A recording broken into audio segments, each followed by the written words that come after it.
As many around the world celebrate Karl Marx's 200th birthday, today we'll explore the elusive organizations behind him. I'm Christian Gomez, and you're watching JBS Straight Talk.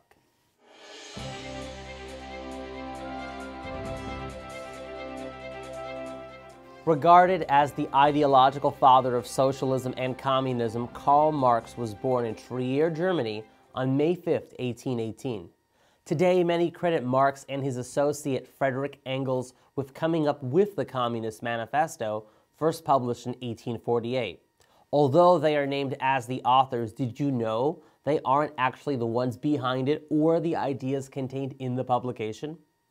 The Manifesto was written amidst an array of revolutions spawned by secret societies with ties to the Illuminati, which was forced into hiding following their exposure in Bavaria in 1786.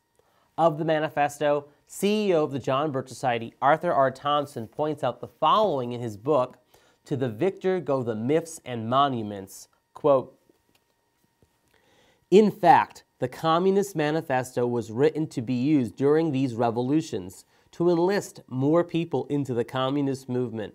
It was commissioned by the League of the Just in 1847, edited and then published just before the outbreak of the revolutions in February 1848.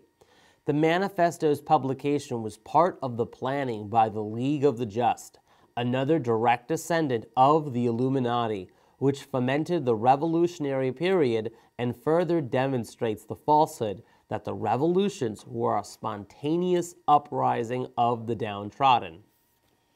Later, Thompson elaborates, quote, "The League of the Just formed as a secret society in 1836 as an offshoot of an earlier organization called the League of Outlaws."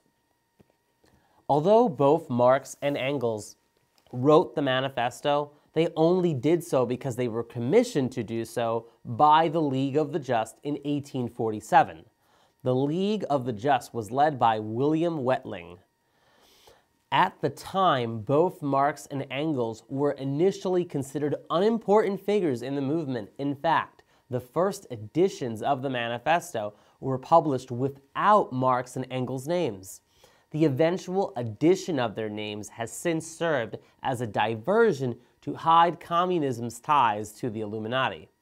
Just to recap, first you had the Bavarian Illuminati, which eventually became the League of Outlaws. From the League of Outlaws, the League of the Just arose, which commissioned Marx and Engels to write the Communist Manifesto in 1847.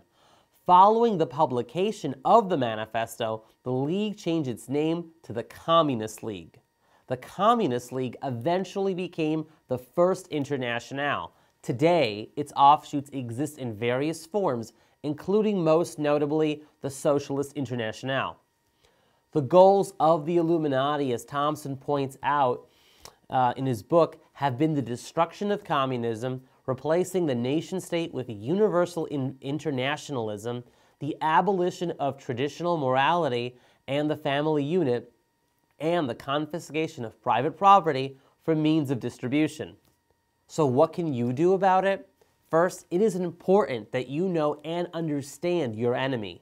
For this reason, the John Birch Society has published our own copy of the Communist Manifesto that includes our unique introduction that puts it into perspective. Secondly, if the information presented here about Marx and the ties to the League of the Just and the Illuminati sparked your interest and you would like to learn more, then purchase and read Art Thompson's "To the Victor Go the Myths and Monuments."